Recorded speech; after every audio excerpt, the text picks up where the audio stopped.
é, de capital imobilizado aí, seja no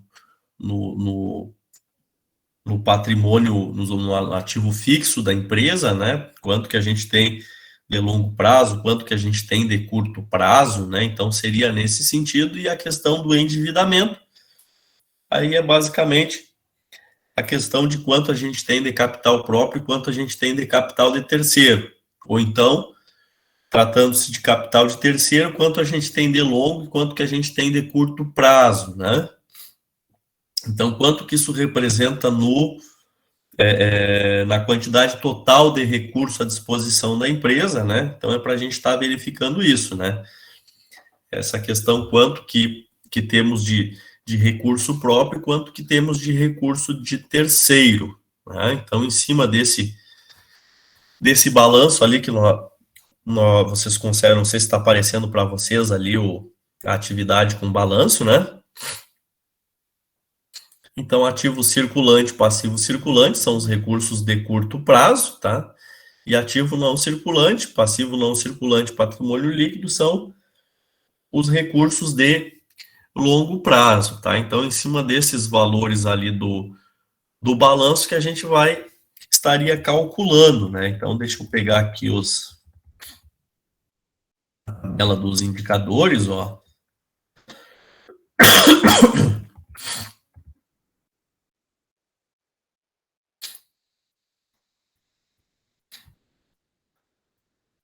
Liquidez, né? Então, a gente tem a liquidez corrente. Se pegasse lá o ativo circulante e dividir pelo passivo circulante, a gente consegue enxergar, né, quanto de recursos que a gente tem no circulante para cada real de obrigação.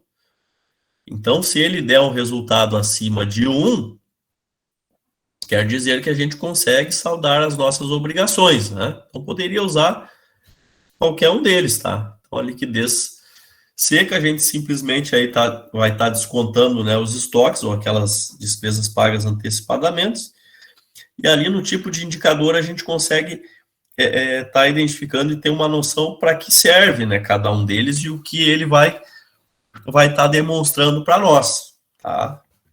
Então, depois o próximo indicador aqui, o de estrutura, né? Então a gente consegue estar enxergando aqui, né, o índice de origem dos capitais lá, né? Então a gente consegue enxergar, né, basicamente o primeiro de cada um ali é o que a gente assim consegue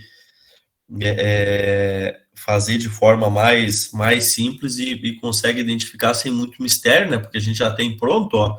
Então, o índice de origem de capitais, o IOC, é o patrimônio líquido, que vai passar dividindo aí sobre todo o ativo da empresa. Então, todos aqueles recursos que tem aplicados lá no ativo da empresa, quanto que ele representa sobre o patrimônio líquido, né? Então, o percentual então, quando a gente fala em estrutura, é de que forma está estruturada a nossa empresa, ou seja, em termos de participação de capital, participação de recurso. Então, aqui a gente consegue enxergar quanto, em termos de percentual, a gente tem de participação de recurso próprio sobre o total de recursos aplicados na empresa. Então, isso que mostra os indicadores de estrutura, né? Essa questão de participação de capital, seja de capital próprio ou capital de terceiro.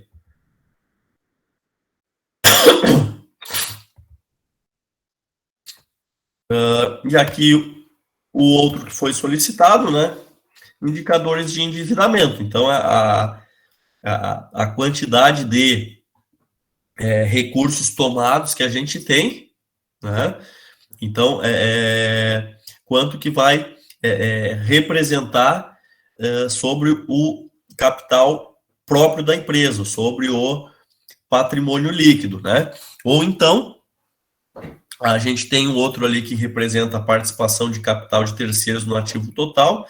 Então, é muito semelhante esse aqui o índice lá de capital próprio, né? Porque a gente aqui consegue enxergar quanto que a gente tem de dinheiro emprestado junto a terceiros e sua respectiva participação lá no ativo total, na quantidade total de recursos da empresa, ou ainda temos a composição do endividamento, né? Que trata basicamente das obrigações de longo prazo aí em relação às obrigações total da empresa, né? Então, quanto que a gente tem lá do passivo não circulante, né? Sobre o passivo circulante, tá? Quanto que representa. O que é importante a gente enxergar nesses índices de endividamento, né? Que quanto mais contas para pagar a gente tem no curto prazo, quer dizer que o nosso caixa ele sofre uma pressão maior, né? Então, se nós temos 5 milhões de dívida, por exemplo, e 4 milhões vence nos próximos 12 meses, quer dizer que eu tenho uma pressão de caixa muito grande, porque nos próximos 12 meses eu tenho que pagar 4 milhões e no ano seguinte somente 1 milhão. Então, quer dizer que eu tenho uma pressão de caixa muito grande. O que as empresas acabam fazendo, né? Trabalham em cima desses índices para que a pressão de caixa diminua através do alongamento das suas dívidas. O que é alongar as suas dívidas? Tomar empréstimos, né? Transformar esses empréstimos aí que tem pagamento de 3, 4, 5 anos para 10, 15 anos. Então, jogar para frente de tal forma que a pressão do caixa diminua, né? Que isso vai sendo distribuído aí ao longo dos próximos anos, né? Para que não aconteça essa pressão de caixa. Então, pessoal, basicamente, tá? A nossa atividade é em cima disso, é a gente escolher um indicador, indicador de liquidez. É ali, ó, o total do ativo circulante pelo passivo circulante. A gente consegue enxergar exatamente a liquidez corrente que a gente tem na empresa. Se deu acima de 1, ok, a empresa tá legal para pagar as suas obrigações de curto prazo, né? Quanto que ela tem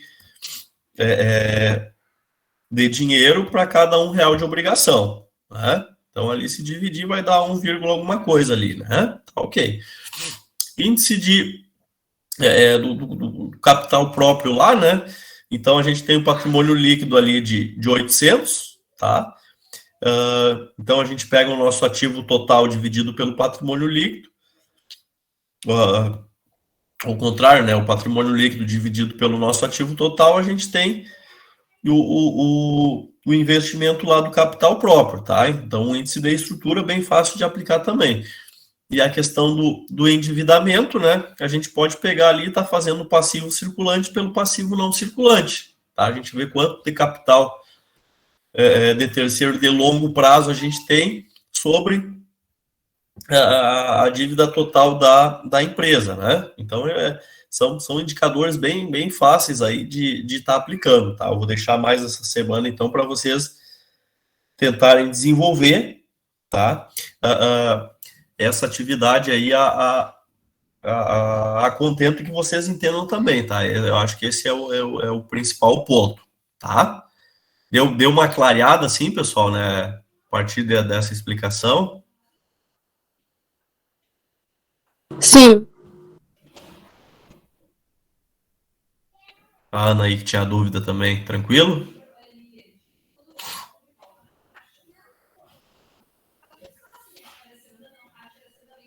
Mais ou menos, professor. Eu não... Pode falar, Ana, desculpa. Não, eu que peço desculpa. Não, eu acho que eu vou fazer de novo e vou te chamar para questionar os resultados que eu encontrei. Tá. Perfeito. Aí tem que tentar fazer mesmo e aí pode tá mandando para mim. Oi. No caso, teria que fazer a divisão ali entre eles e dizer se ele está acima ou não de 1. Exatamente. Aí depende do indicador, né? Mas pegar os indicadores certos ali, que corresponde ali, que nem passivo circulante. Pegar Isso, isso aí. Por exemplo, o de liquidez corrente, o indicador, a liquidez corrente é igual ao ativo circulante dividido pelo passivo circulante. Então, ali, ó, 680 dividido por 400. Aí você vai ter 1, alguma coisa ali, sei lá, Então, quer dizer... 1,7 eu encontrei. Então, o que quer dizer? Para cada R$ 1 de obrigação, a gente tem 1,7 no ativo. Então, isso é bom, sabe? Quer dizer que você tem condições você tem recurso suficiente de curto prazo para estar pagando as obrigações de curto prazo. Tá? Então, aí a gente tem que ir naquela caixinha lá do que representa aquele índice e está interpretando ele. Tá? A questão do índice de estrutura. A quantidade de... dessa liquidez corrente. Tá, que nem eu respondi assim, tá, que a empresa tem recursos disponíveis para com suas obrigações a curto prazo, e eu botei que ela tem uma leve sobra. Isso tá certo? Tá certo. Na verdade, se a questão de leve ou não, talvez não sei se caberia, mas ela tem recurso suficiente quase que em dobro no curto prazo, né? Porque é 1,7, quer dizer que é quase o dobro, né? Porque se a gente comparar os números ali, né? A gente vê, ela tem 680 de curto prazo em recurso aplicado lá no ativo e tem 400 de dívida de curto prazo. Então, para cada R$ 1 de dívida, ela tem 1,7, ela tem quase o dobro de dinheiro, né? Então, Tá, e me diz uma coisa assim, analisando a grosso modo, né? O ativo circulante eu tenho 680 e o passivo 400. Ali eu já posso dizer que a empresa, digamos, tá bem, pode pagar pagar as suas dívidas, suas coisas e ainda ter, tipo, um lucro, não sei se dá para dizer lucro, ou não, tem que fazer a continha. Lucro é complicado, né? A gente está falando porque a gente vai estar falando de resultado, né? Que ali a gente pode ter dinheiro e coisa e a empresa lá no DRE dela, ela pode estar tendo prejuízo, né? Então depende porque a questão de análise de volume, rentabilidade e lucro, às vezes são coisas que tem que andarem juntas, né? Então é uma análise, um contexto um pouco maior. Aqui Professor, então, no caso, isso é uma análise para verificar se a empresa ela tem condições ou não, recursos para pagar as dívidas, no caso, não para... Isso aí, quando a gente fala liquidez, a gente está falando em saldar obrigações, tá? Quando a gente fala tornar a coisa líquida e certa, né? Às vezes a gente usa que não, que a gente de fato vai conseguir, né? Tá pagando aquela conta, né? Então, basicamente, a questão da liquidez no meio contábil e financeiro, a gente vai estar usando para aquela possibilidade de estar transformando os ativos na sua forma mais líquida possível e, por seguinte, conseguir estar pagando as suas obrigações, tá? Então, tornar líquida, vocês podem sempre estar associando aí exatamente com essa questão de estar saldando as obrigações, tá? Então, a questão, quando a gente fala assim, a empresa está com problema de liquidez, quer dizer que ela está com problema de pagar as suas contas, tá? A gente pode usar nesse sentido, né? No problema de geração de caixa, tá? Geração de dinheiro, tá? De transformar os seus ativos em dinheiro, que é a sua forma mais líquida, né? Tá? Então, quando a gente tem, por exemplo, um dinheiro na forma de um veículo, por exemplo, ou na forma de mercadoria em estoque, a gente pode dizer que a mercadoria em estoque ela é mais líquida do que o veículo, porque é mais fácil transformar uma mercadoria, talvez de baixo valor, de onde está negociando ela, do que eu estar vendendo o meu veículo, né? Então é mais ou menos nesse sentido, e basicamente com aquelas regras gerais lá que os elementos lá do ativo, eles ficam na ordem de liquidez, tá? Mas aí a gente consegue casar esse conceito. Então a gente tem que entender os tipos de indicadores que a gente vai estar utilizando, tá? Quando a gente falar em questão de lucro, a gente vai estar utilizando aqueles indicadores lá de rentabilidade, né? Aí a gente vai estar avaliando lá o DRE, tá? A questão do resultado em cima do valor investido lá no operacional da empresa, né? Então, aí é um outro tipo de indicador. Aqui, índice de liquidez tem a ver com quantidade de recursos para pagar as obrigações, tá?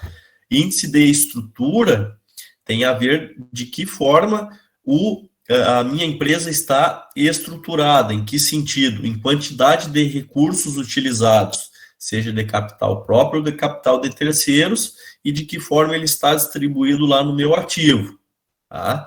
E a questão de endividamento tem a ver com os valores que a gente tem emprestado, quanto que é de curto prazo e quanto que é de longo prazo, tá? Então, a gente tem que compreender bem a questão e quando está utilizando esses indicadores, né? Então, para que tipo de análise a gente quer fazer, né? Então, a gente quer saber a quantidade de empréstimo de curto e longo prazo que eu tenho, aí é um tipo de indicador de endividamento.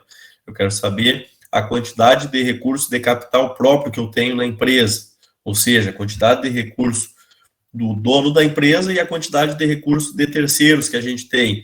Aí a gente vai estar usando um indicador de estrutura.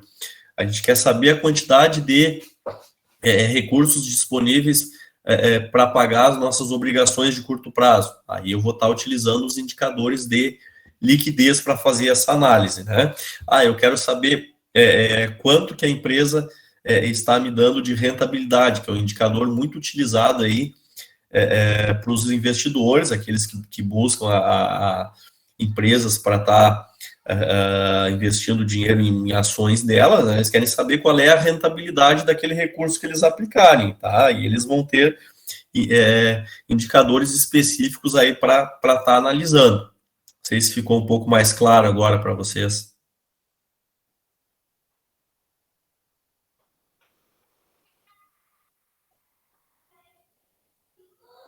Sim?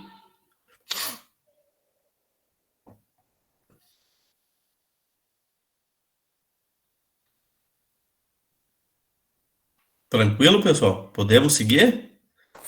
Sim.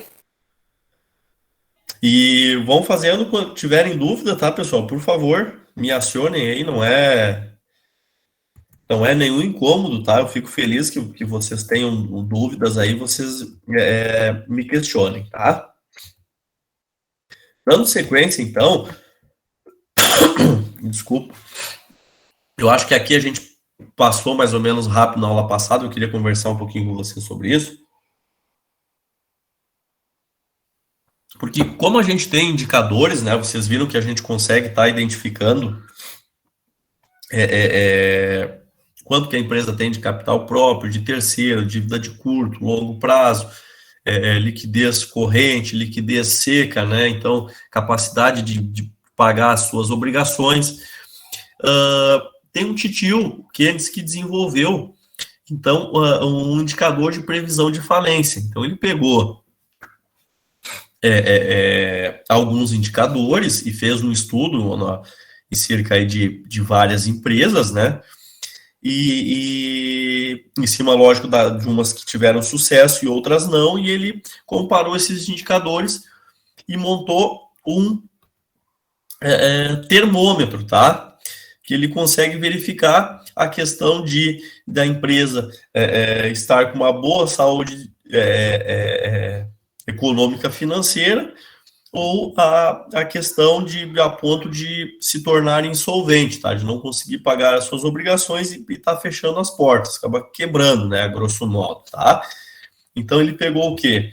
Então, esse índice dele, ele vai estar utilizando 5 índices, tá? Lucro líquido pelo patrimônio líquido, vezes 0,05, a liquidez geral vezes 1,65, a liquidez seca vezes 3,55, a liquidez corrente vezes 1,6 e o exigível total sobre o patrimônio líquido, tá? Vezes 0,33. A soma desses 3 primeiros indicadores menos os 2 últimos, né, que verifica a questão da estrutura, ele definiu um intervalo de sucesso ou de fracasso das empresas, ou então um,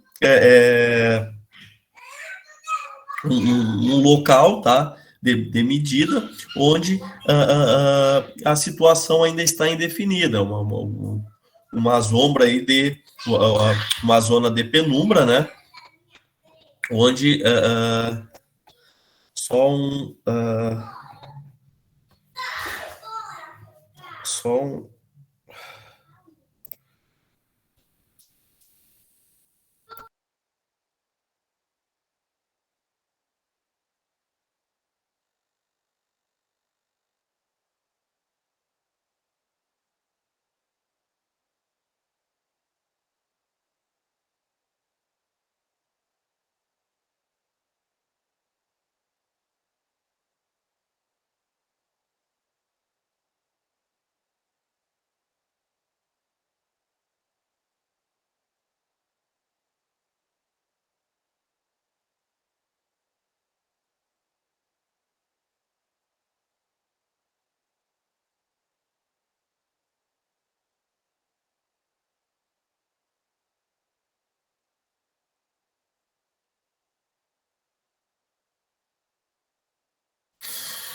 desculpa aí, pessoal, mas a criançada aí tava perturbando aí na volta, não tava conseguindo continuar. Então, esse indicador, tá, desse tio que ele montou, então ele basicamente acontece o quê, né? Então, ele definiu algumas zonas, né, em que ele tem o intervalo de 0 a 7 nessa soma, né, dos indicadores, o intervalo de solvência, né, que ele vai reduzir bastante a possibilidade de falência, então que a empresa está no caminho certo. De 0 a -3, ela ainda tem uma situação indefinida, uma situação de penumbra, e de -3 a -7, situação de insolvência. Então, quer dizer que ela está indo, tende a falir, tá? Provavelmente no curto prazo. Quanto mais próximo lá do -7, ela tende a falir. Então, isso aqui dá para vocês aplicarem? Dá, ó. Vocês pegarem aqueles indicadores, ó, lucro líquido da empresa sobre o patrimônio líquido. Então, a gente está falando aí na questão da rentabilidade sobre o patrimônio líquido da empresa, né? Então, tem a ver com algum um indicador de rentabilidade, aquele que a Ana tinha comentado também, quando falaste em questão de lucro, né? Então, a gente tem que se basear em cima de indicadores de rentabilidade. Então, se vocês pegarem esses valores, vocês conseguirem estruturar um balanço gerencial para vocês, mesmo que a empresa não monte lá, mas vocês conseguirem estruturar os elementos lá do ativo da empresa e do passivo, e vocês conseguirem chegar nesses valores, vocês podem estar calculando esses índices e aplicando ali. É um exercício bem legal para vocês verificarem em qual situação a empresa está, né? Aí vocês vão pegar, após multiplicando aqueles indicadores, né? O índice 1, 2 e 3 vocês somam, e o 4 e 5 vocês diminuem, vocês vão ter uma visão bem legal sobre isso, né? Destina-se à indústria e ao comércio, né? Mas também a gente não pode aplicar para qualquer tipo de empresa, né? Como banco, construtora, então depende do tipo de estrutura que a empresa tem também, tá? Então, isso é bem interessante, a gente não simplesmente pegar um demonstrativo lá também, que às vezes a empresa faz somente para atender fins contábeis e querer aplicar, mas a gente muitas vezes tem que montar um demonstrativo gerencial aí, de fato, com o que acontece na empresa para a gente tá verificando esses índices, tá? Então, isso é uma ferramenta bem legal que eu queria conversar um pouquinho mais com vocês. Tudo certo até aqui, pessoal?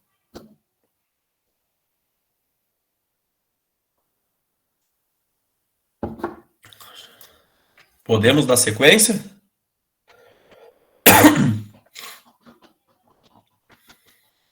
Sim? Sim.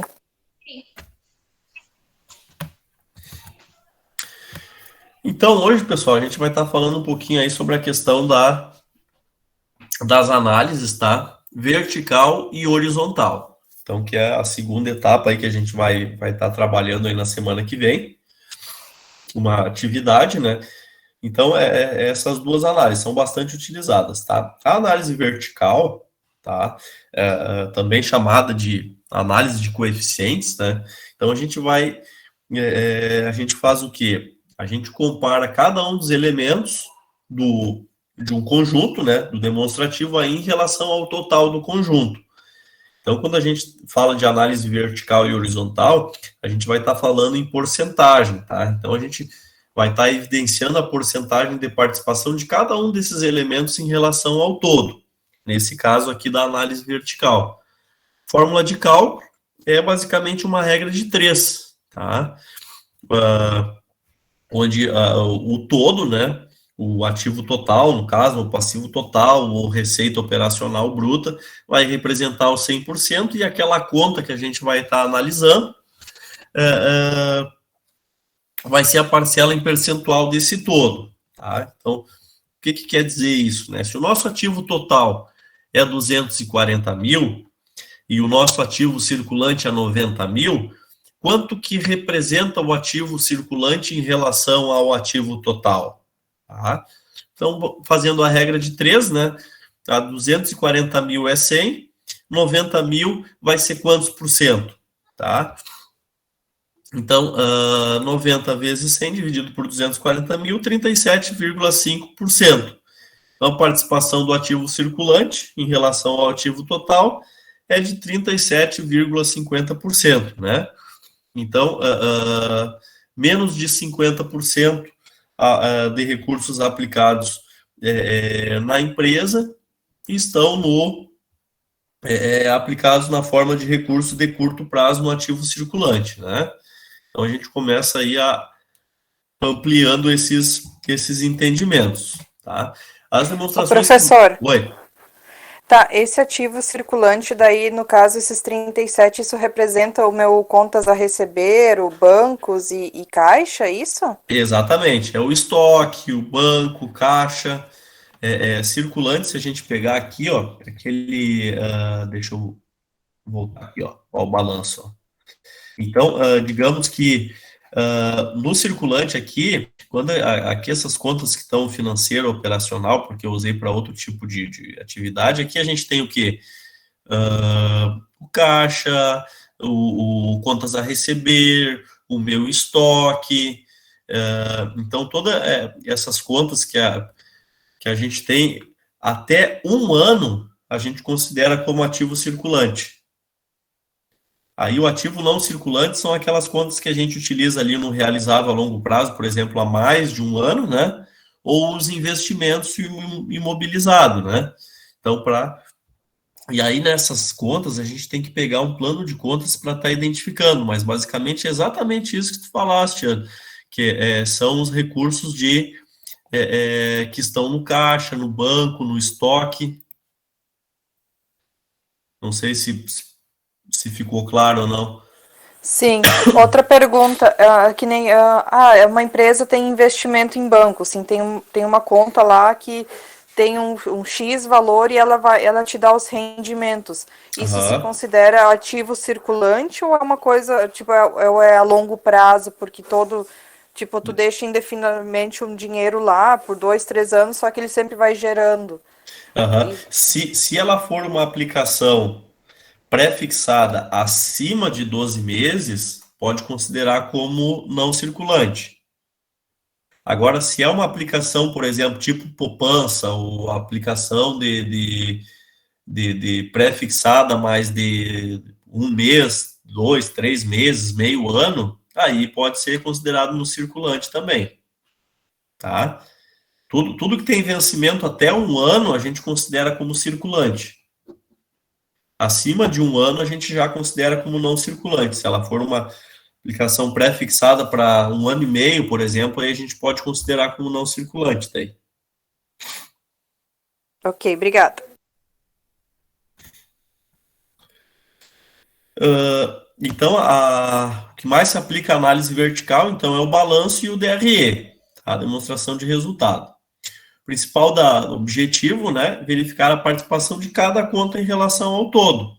Então, a gente consegue estar identificando a política da empresa, as aplicações e as origens, né, e os prazos praticados, questão de curto e de longo prazo, como que está essa distribuição, utilizando percentual.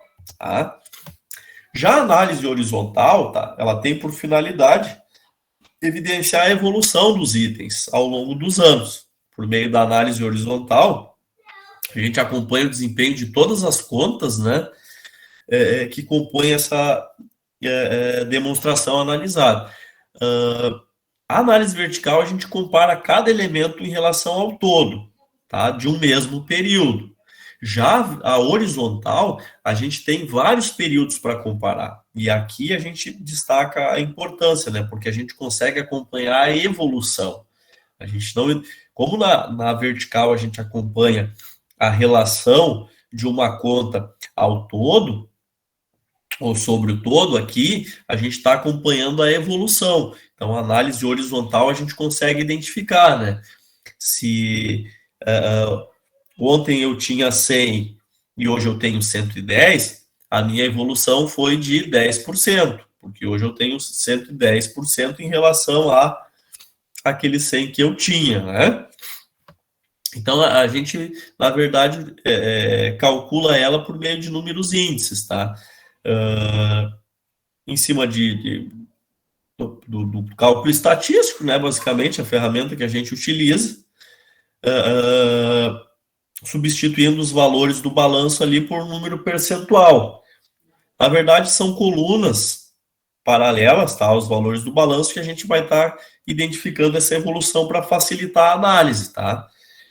Digamos que a gente tem ali no exemplo, ó, no ano 1, 5.980, no 2, 7.310 e ano 3, 9.200. Isso com relação do valor da receita bruta, né? A gente definindo o ano 1 como base, a gente calcula a evolução para o ano 2, fazendo o quê? Se no ano 1, 5.980 era 100%, 7.310, que é o ano 2, vai ser quantos por cento? Logo, a gente tem ali uma evolução de 22,24%, porque o ano 2 em relação ao ano 1, a gente teve ali um aumento de 122,24%. Oi. Desculpa interromper, mas isso não seria tipo uma relação de faturamento, não? O exemplo aqui é de uma relação de faturamento.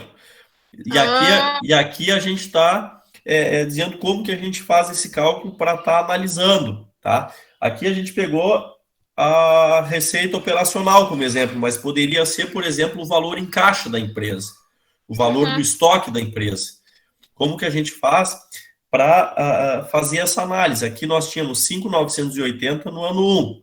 No ano 2, nós tínhamos 7.310. De quanto foi essa evolução? Então, fazendo o cálculo, a gente encontra ali 122,24%. O que quer dizer isso? Que além dos 5.980, a gente aumentou para o ano 2 22,24%. Tá? Então, entendi. 100% é o 5.980, e aí ele passou para 7.310 porque ele teve um aumento de 22,24%. Então, de que forma a gente faz esse cálculo para a gente estar interpretando esses itens? Mantendo ainda o ano 1 como base, a gente faz o cálculo aí para o ano 3. Ó. Do ano 1 para o ano 3, a gente teve um aumento de 53,85%. Tá? Então, aqui a gente fez o quê? Ó? A gente pegou, ó, e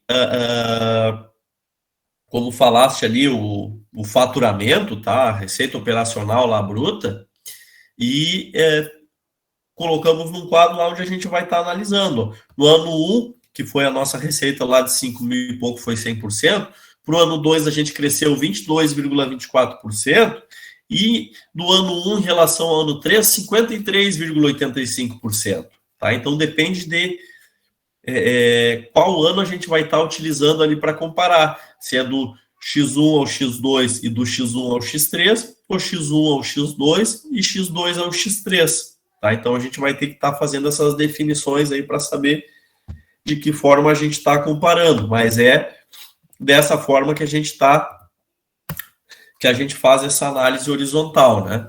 Então, em cima dessa tabela elaborada, a gente analisa a evolução ou a retração, no caso de dar um valor abaixo de 100%, né? Quer dizer que aí a gente teve um encolhimento, uma retração em relação ao exercício escolhido como base, né? Então, a tabela anterior, ela seria correta para a gente analisar, só que eu coloquei ali um problema chamado inflação, tá? Mas a gente pode dizer que inflação é um problema bom, tá?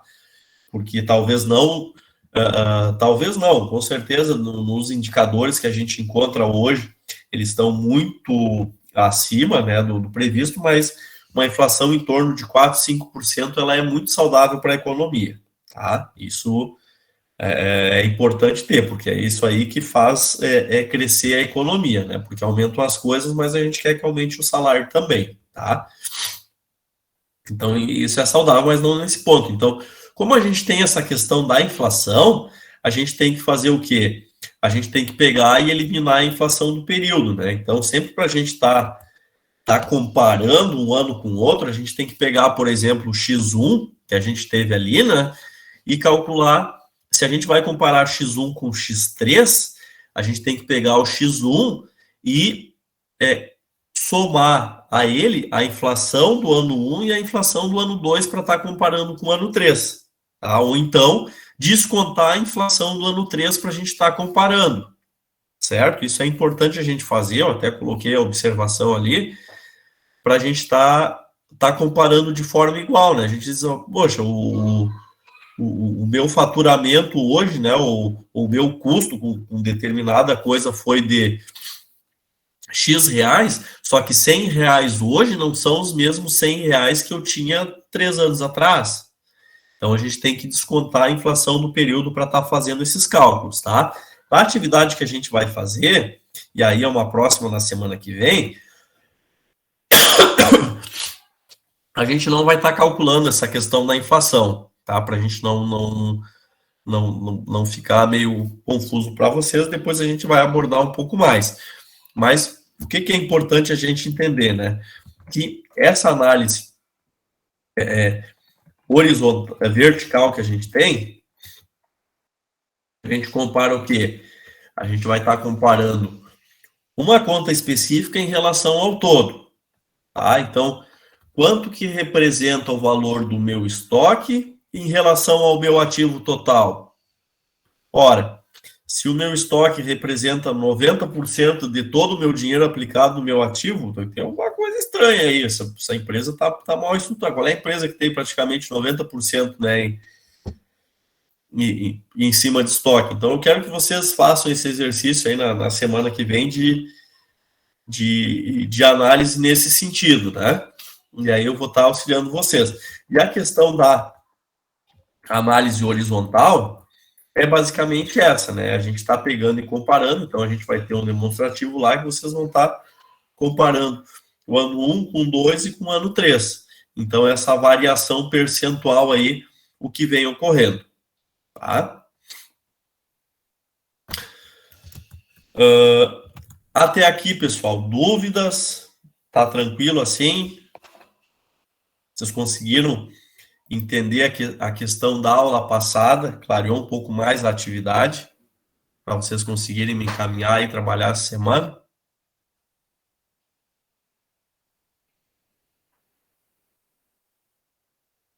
Sim, da minha parte, sim. A questão da aula de hoje, das análises horizontal e vertical, essa aí é barbada, né? Não tem muito mistério. Tranquilo também.